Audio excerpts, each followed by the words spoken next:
सो hi everyone, आज हम लोग कुछ प्रॉब्लम करेंगे। कैसे हम लोग कुछ प्रॉब्लम्स यहाँ पे सॉल्व कर सकते हैं। कभी कभी क्वेश्चन क्या आता है, जैसे जैम में क्वेश्चन आ जाता है कि हाँ एक पर्टिकुलर कॉम्प्लेक्स के लिए आप लोग क्रिस्टल स्प्लिटिंग डायग्राम बना लीजिए, उसका फिर क्रिस्टल स्टेबलाइजेशन एनर्जी निकाल लीजिए। हम लोग सब करेंगे यहाँ पे, ठीक है। तो हम लोग कोई कॉम्प्लेक्स लेंगे,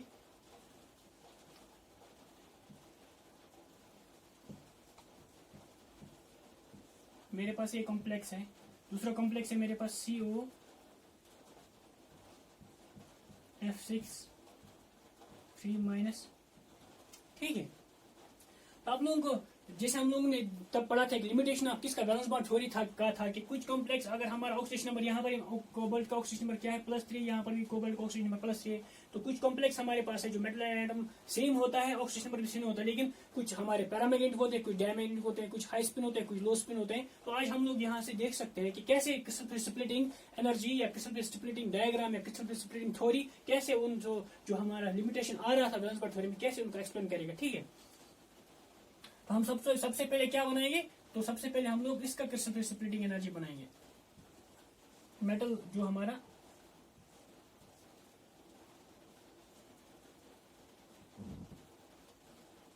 ये हमारा मेटल डी ऑर्बिटल है, अभी खाली है। हमारा क्या है, ये हमारा कोबाल्ट 3+ है। कोबाल्ट हमारा कितना एटॉमिक नंबर है, कोबाल्ट का हमारा एटॉमिक नंबर है 27 कोबाल्ट का, ठीक है। सेकेंड वेरिएंट गोइंग कोबाल्ट, ठीक है 27। तो उसका आप लोग लिख सकते हो 3d7 4s2 कॉन्फ़िगरेशन, ठीक है। अब कोबाल्ट 3+ को आप लोग क्या लिखोगे, वो लिखोगे 3d6 4s0। यहाँ से एक 2 चले गया और एक यहाँ से चला गया, ठीक है। तो आप लोग लिख सकते हो 3d6 4s0। तो कोबाल्ट 3+ सिस्टम हमारा कौन सा है, ये हमारा D6 सिस्टम है। क्या है, D6 सिस्टम। तो यहाँ से हम लोग को पता चलेगा ये लिगेंड के बेसिस पे हम लोग को पता चलेगा ये हाई स्पिन है कि लो स्पिन है, ठीक है ना। तो हमारे D6 सिस्टम है। अब आप लोग 6 इलेक्ट्रॉन यहाँ पे 1 2 3 4 5, ये मेरे पास 6 इलेक्ट्रॉन्स है, ठीक है। 6 इलेक्ट्रॉन्स हो गए। अब यहाँ पे क्या होगा, स्प्लिटिंग हो जाएगा ऑर्बिटल्स का, क्योंकि हमारा ऑक्टाहेड्रल फील्ड है कि यहाँ पे लिगेंड्स कितने 6 है, तो इसका मतलब ऑक्टाहेड्रल फील्ड होगा। तो ऊपर हमारा कितना ऑर्बिटल आ जाएगा, ऊपर हमारा 2 आ जाएगा, उसको हम लोग EG बोलते हैं। और नीचे हमारा कौन सा हो जाएगा, नीचे आ जाएगा हमारा T2G, इसको बोलते हैं। उसमें वो ट्रिपल जनरेट होता है, ये हमारा T2G है, ठीक है। अब आप लोग यहाँ पे क्या होगा, यहाँ पे अभी कोबाल्ट तक ठीक है। अब यहाँ पे ये गैप कितना होगा वो डिपेंड करेगा यहाँ पे कौन सा लिगेंड प्रेजेंट है। ये जो गैप है यहाँ पे जो डेल्टा नॉट हमारा है, ये जो हमारा डेल्टा नॉट है वो किस पे डिपेंड करेगा, डेल्टा नॉट हमारा डिपेंड करेगा किस पे, लिगेंड कौन सा हमारा, वीक फील्ड लिगेंड की स्ट्रॉन्ग फील्ड लिगेंड है। साइनाइड हमारा क्या होता है, स्ट्रॉन्ग फील्ड लिगेंड होता है। फ्लोराइड हमारा क्या होता है, वीक फील्ड लिगेंड होता है। तो अगर हम लोग लिखेंगे यहाँ पे, अगर हम लोग ये हमारा साइनाइड के लिए, ये हमारा कौन सा लिगेंड के लिए हमारा है, ये हमारा साइनाइड माइनस के लिए। और अगर हम लोग किसके लिए लिखेंगे, फ्लोराइड के लिए लिखेंगे सेम एनर्जी डायग्राम, तो वहां पे उसका क्या होगा, उसका एनर्जी इतना डिक्रीज हो जाएगा। तो आप लोग इसको लिख सकते हो ऐसे करके, ये हमारा EG है और ये हमारा T2G है, EG है, ये डेल्टा नॉट ये भी है। तो ये डेल्टा नॉट किसके लिए है, ये हमारा फ्लोराइड के लिए है। अगर हमारे पास लिगेंड कौन सा है, ये हमारा कौन सा कॉम्प्लेक्स है, ये हमारा COF6 3- कॉम्प्लेक्स है। और ये हमारा कौन सा कॉम्प्लेक्स है, ये हमारा COCN6 3- कॉम्प्लेक्स है। तो यहाँ पे क्या है, कोबाल्ट सेम है और ऑक्सीजन नंबर भी दोनों का सेम है, लेकिन यहाँ पे लिगेंड क्या है, यहाँ पे साइनाइड लिगेंड है। साइनाइड क्या है, स्ट्रॉन्ग फील्ड लिगेंड है। और हमारा फ्लोराइड क्या है, हमारा वीक फील्ड लिगेंड है। अब स्ट्रॉन्ग फील्ड लिगेंड में क्या होगा, स्प्लिटिंग ज्यादा होगा। वीक फील्ड लिगेंड में क्या होगा, वीक फील्ड लिगेंड में ज्यादा होगा, कम होगा स्प्लिटिंग। तो आप लोग यहाँ से देख सकते हो कि कितना इसका एनर्जी डिक्रीज हो रहा है, किसका एनर्जी स्प्लिटिंग कम हो रहा है, इसका एनर्जी स्प्लिटिंग ज्यादा हो रहा है। वो किस पे डिपेंड करेगा, हमारा कौन सा स्ट्रॉन्ग फील्ड है कि वीक फील्ड लिगेंड है, ठीक है। अब यहाँ पे क्या होगा, सिंस ये एनर्जी क्या है, एनर्जी गैप बहुत ज्यादा है, तो अगर हम लोग इन 6 इलेक्ट्रॉन्स को यहाँ पे फिल करेंगे 1 2 3 4 5 6, तो हो जाएगा 1 2 3। तो इसके केस में हमारा क्या होता है, इसके केस में हमारा जो ये वाला केस है, वहां पे क्या होता है, delta not splitting is very very greater than pairing energy. तो यहाँ पे मॉलिक्यूल क्या प्रेफर करेगा, पेयरिंग करेगा। तो चौथा यहाँ पे आ जाएगा, पांचवें यहाँ पे आ जाएगा, छठा यहाँ पे आ जाएगा, क्योंकि यहाँ पे क्या है, स्ट्रॉन्ग फील्ड लिगेंड है। अब आप लोग इस पे चले जाओ, फ्लोराइड पे, यहाँ पर भी 6 इलेक्ट्रॉन है। तो आप 6 इलेक्ट्रॉन को यहाँ पे कैसे फिल करोगे, 1 2 3, ठीक है। लेकिन यहाँ पे कौन सा केस है, यहाँ पे हमारा delta not is less than pairing energy, यहाँ पे डेल्टा नॉट क्या था, बहुत ज्यादा था एज कम्प्यूटर पेयरिंग एनर्जी। इसका मतलब यहाँ पे यहाँ से यहाँ जाने के लिए इसको ज्यादा पैसे देने पड़ रहे थे एज कम्प्यूटर पेयर अप होने के लिए, तो यहाँ पे प्रोपोर्शनली पेयर अप हो जाएगा। यहाँ पे क्या है, यहाँ पे क्रिस्टल स्टेबलाइजेशन एनर्जी बहुत कम है और पेयरिंग एनर्जी बहुत ज्यादा है। इसका मतलब यहाँ से यहाँ जाने के लिए इसको एनर्जी कम देना पड़ रहा है as compare to pair up करने के लिए। तो अगर 1 2 3 तो कितने इलेक्ट्रॉन हमें फिल करने, 6 इलेक्ट्रॉन, 3 4 5 और छठा यहाँ पे आ जाएगा। ठीक है, तो यहां से आप लोगों को कंफर्म हो जाएगा कैसे आप लोग सेम ऑर्बिटल है, सेम मेटल कॉम्प्लेक्स है, लेकिन लिगेंड यहाँ पे डिफरेंट है। तो लिगेंड के डिफरेंट और उनका स्ट्रेंथ क्या है, वेरी कर रहा है। एक स्ट्रांग फील्ड है, एक वीक फील्ड है, तो उसकी कंसिडर उनका स्ट्रेंथ पे डिपेंड करेगा कि हमारा हाई स्पिन बनेगा कि लो स्पिन बनेगा। ये वाला कॉम्प्लेक्स हमारा क्या होगा, ये वाला कॉम्प्लेक्स हमारा होगा लो स्पिन एंड डायामैग्नेटिक। यहाँ पे कोई भी अनपेयर्ड इलेक्ट्रॉन नहीं है, अभी क्या है, कोई भी अनपेयर्ड इलेक्ट्रॉन नहीं है, तो डायामैग्नेटिक। और ये वाला कॉम्प्लेक्स क्या होगा हमारा, हाई स्पिन है, यहाँ पर भी इलेक्ट्रॉन फ्री है, यहाँ पर भी, यहाँ पर भी, यहाँ पर भी, तो यहाँ पे हम लोग का क्या होगा, हाई स्पिन होगा ये। तो जैसे मैंने बोला हमारा ऑलवेज सॉरी, यहाँ पे क्या होगा, क्योंकि यहाँ पे क्रिस्टल स्प्लिटिंग एनर्जी बहुत कम है, क्योंकि यहाँ पे लिगेंड स्ट्रेंथ यहाँ पे कम है, तो ये हाई स्पिन होगा। और ये क्या होगा, पैरामैग्नेटिक होगा। तो क्लियरली आप लोग यहाँ से निकाल सकते हो मैग्नेटिक मोमेंट। यहाँ पे कितने अनपेयर्ड इलेक्ट्रॉन्स है, यहाँ पे 1 2 3 4, तो आप लोग यहाँ से हमारा एन का वैल्यू क्या है, 4 है, तो यहाँ से आप लोग क्या निकाल सकते हो, मैग्नेटिक मूवमेंट भी निकाल सकते हो। तो क्लियर हो गया यहाँ तक कैसे हम लोग सेम कॉम्प्लेक्स है, सेम मेटल आयन है, सेम ऑक्सीजन शेड है, और डिफरेंट लिगेंड की वजह से कैसे उनका एनर्जी क्या हो जाएगा, वेरी हो जाएगा, कैसे उनका स्प्लिटिंग एनर्जी डिफरेंट वेरी करेगा। तो ये हमारा डायमैग्नेटिक बन गया, लो स्पिन कॉम्प्लेक्स बन गया, ये हमारा पैरामैग्नेटिक हाई स्पिन कॉम्प्लेक्स है। ठीक है, यहाँ तक क्लियर। इसी तरह हमारे पास और एक एग्जाम्पल लेते हैं।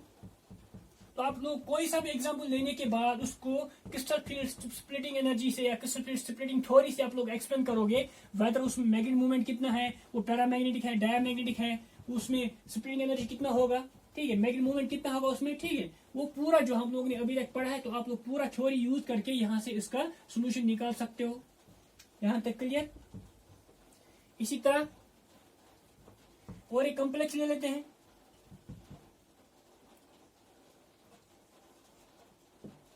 निकल Cl4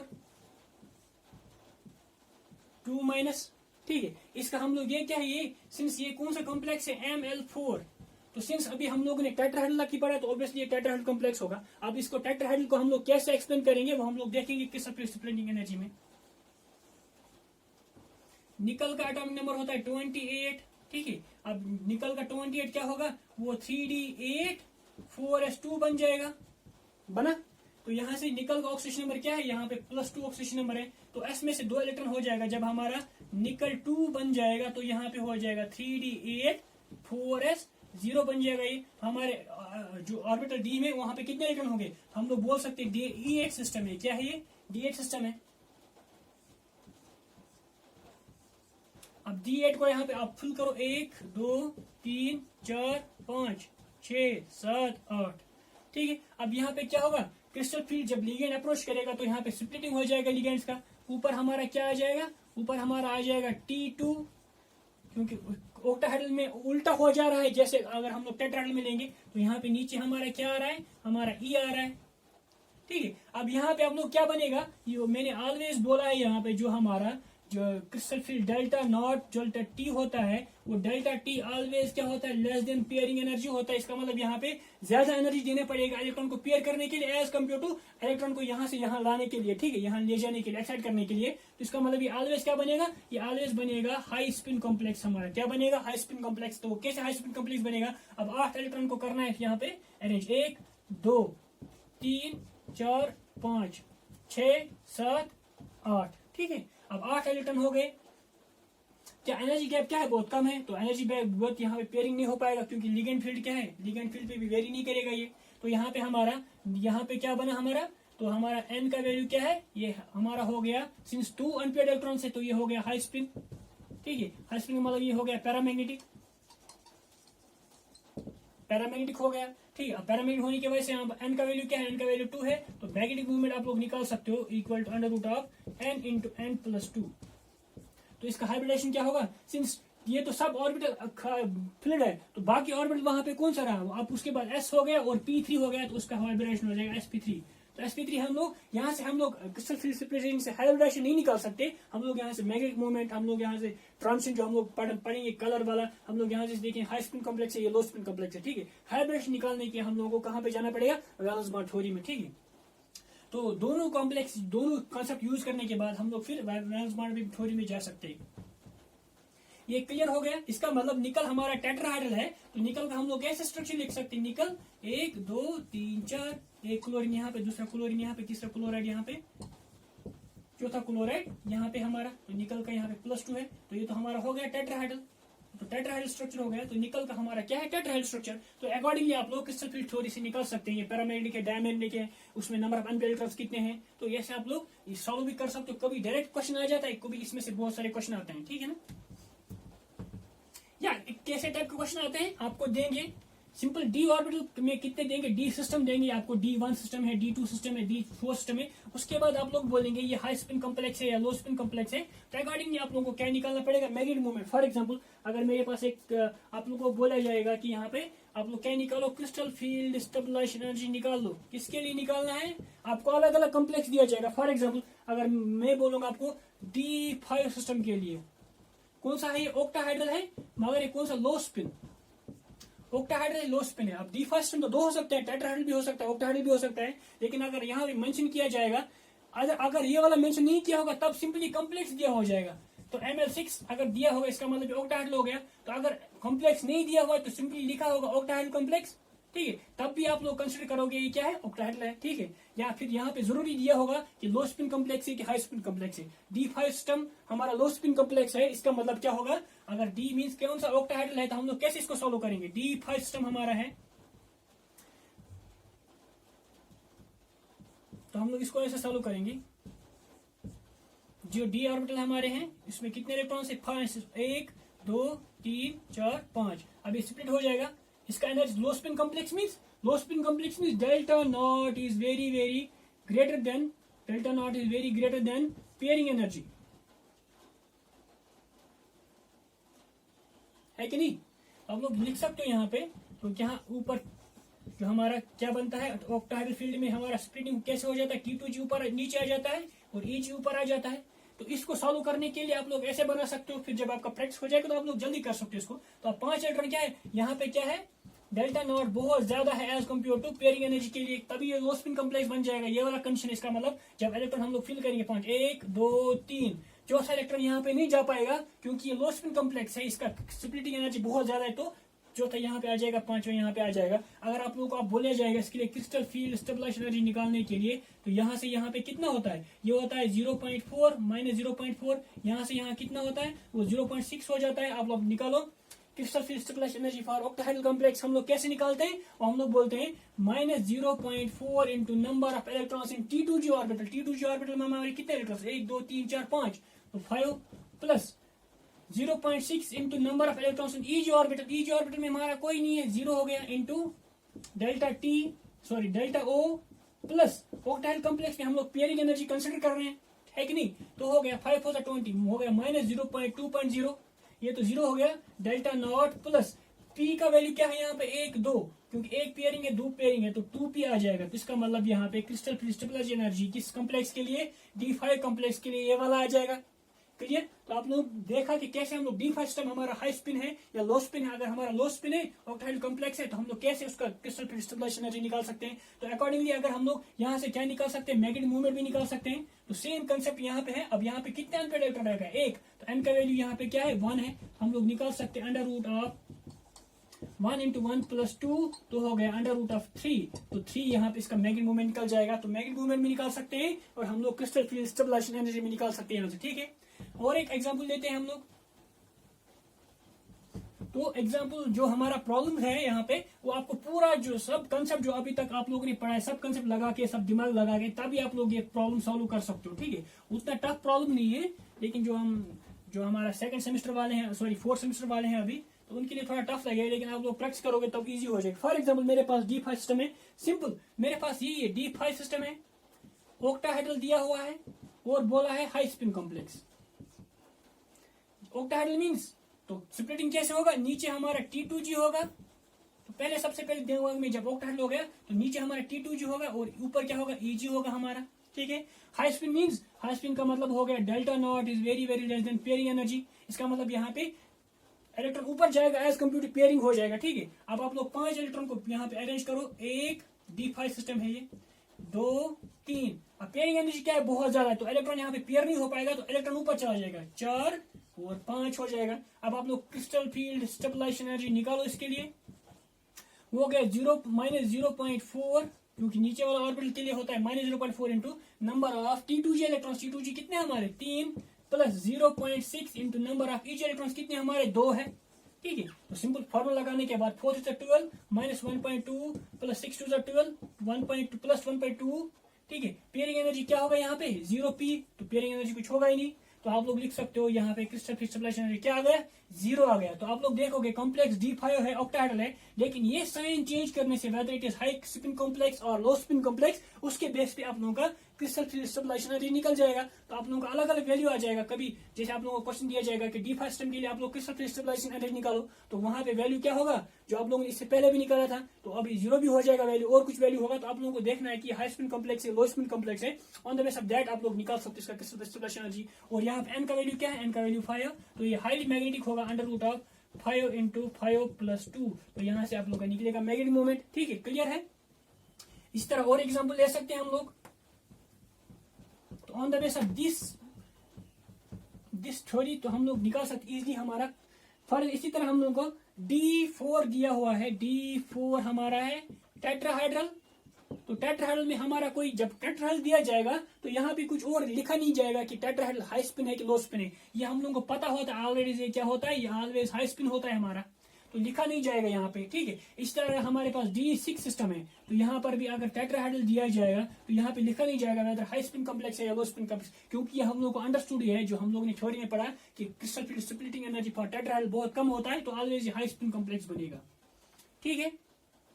अब D4 के लिए आप लोग निकालो, आप लोग मैग्नेटिक मोमेंट भी निकाल सकते हो। और उसके अब टेट्राहाइड्रल फील्ड के लिए क्या होता है, नीचे E होता है और ऊपर क्या होता है T2 होता है, ठीक है। अब आप लोग D4 सिस्टम के लिए देखेंगे, D4 सिस्टम 1 2, तो तीसरा कहाँ जाएगा, यहाँ पे, चौथा यहाँ पे जाएगा, क्योंकि ये यहाँ पे क्रिस्टल फील्ड एनर्जी बहुत कम होता है, बहुत कम होता है वैल्यू, ठीक है। अब आप लोग इसके लिए क्या निकालो, क्रिस्टल फील्ड स्टेबलाइजेशन एनर्जी निकालने के लिए वो होता है, इसके लिए क्या होता है 0.6, सो -0.6 into number of electrons on E set में कितने हैं 2, plus 0.4 into number of electrons on T2 set में कितने हैं 2 है। तो पेयरिंग एनर्जी कोई कंसिडर नहीं किया जाएगा, तो -1.2 प्लस 4 2 8 0.8, तो हो गया 0.4 -0.4 हमारा क्या आ गया यहाँ पे crystal field stabilization energy for octahedral complex. कौन सा ऑक्टाहाइड्रल कॉम्प्लेक्स है, D4 हमारा है, टेट्राहाइड्रल कॉम्प्लेक्स D4 है। ये कौन सा है, टेट्राहाइड्रल कॉम्प्लेक्स है, ठीक है। तो अकॉर्डिंगली हम लोग यहाँ का n का वैल्यू क्या है 1 2 3 4, तो n का वैल्यू 4 है, तो यहाँ से अकॉर्डिंगली हम लोग मैग्नेटिक मोमेंट निकाल सकते हैं, ठीक है। इस तरह D6 कॉम्प्लेक्स है, तो D6 कॉम्प्लेक्स तो यहाँ पे लिखा नहीं जाएगा हाई स्पिन है कि लो स्पिन है, वो अंडरस्टूड है ऑलवेज हाई स्पिन होता है। तो 1 2, तीसरा यहाँ पे, चौथा यहाँ पे, पांचवा यहाँ पे, छठा फिर यहाँ पे चला जाएगा, ठीक है। तो आप लोग निकालोगे क्रिस्टल फील्ड स्टेबलाइजेशन एनर्जी किसके लिए, D6 कॉम्प्लेक्स के लिए, जो हमारा टेट्राहाइड्रल है। तो आप लोग निकालोगे वो किसके बराबर होता है 0.6 -0.6 into number of E electrons, ये हमारा E होता है, ये हमारा T2 होता है, ठीक है। तो यहाँ पे कितने हैं 3 है, plus 0.4 into number of T2 electrons कितने 3 है, 6 3 18 -1.8 प्लस 4 3 12 1.2, तो आ गया हमारा क्या 0.6, तो -0.6 आ गया हमारा क्रिस्टल फील्ड स्टेबलाइजेशन एनर्जी किसके D6 सिस्टम के लिए। तो अकॉर्डिंगली अकॉर्डिंगली आप लोग ये सॉल्व कर सकते हो, वेदर D6 सिस्टम सीधे दिया जाएगा, आप लोगों को बोला जाएगा इसका क्रिस्टल फील्ड स्टेबलाइजेशन एनर्जी निकालने के लिए, या हम कोई भी सिस्टम दिया जाएगा, ऑक्टाहाइड्रल फील्ड दिया जाएगा, टेट्राहाइड्रल फील्ड दिया जाएगा, उसके लिए आपको बोला जाएगा ये आप लोग इसके लिए क्या निकालो, क्रिस्टल फील्ड स्टेबलाइजेशन एनर्जी निकालो, ठीक है। या तो क्या बोला जाएगा आपको, सीधे कॉम्प्लेक्स ही दिया जाएगा, कोई मेटल कॉम्प्लेक्स दिया जाएगा, उसके लिए आपको बोला जाएगा इसका क्रिस्टल फील्ड स्टेबलाइजेशन एनर्जी निकालो, CFSE, वो निकालने के लिए बोला जाएगा। या इसी तरह आपको ML6 ML4 means tetrahedral, ML6 means octahedral, ठीक है। तो अकॉर्डिंगली आप लोगों को दिया जाएगा या लिखा जाएगा वहां पे टेट्राहाइड्रल ऑक्टाहाइड्रल कॉम्प्लेक्स कौन सा कॉम्प्लेक्स है, तो आप अकॉर्डिंगली आप लोग यहाँ पे उसका क्रिस्टल फील्ड स्टेबलाइजेशन एनर्जी निकाल सकते हो। वो बोल सकते हो हाई स्पिन कॉम्प्लेक्स है, लो स्पिन कॉम्प्लेक्स है, और आप लोग बोल सकते हो इसका मैग्नेटिक मोमेंट क्या है, और इसका मैग्नेटिक मोमेंट भी निकाल सकते हो, ठीक, बोहर मैग्नेटिक ट्रांसफर, ठीक है। तो आज के लिए इतना ही, थैंक यू।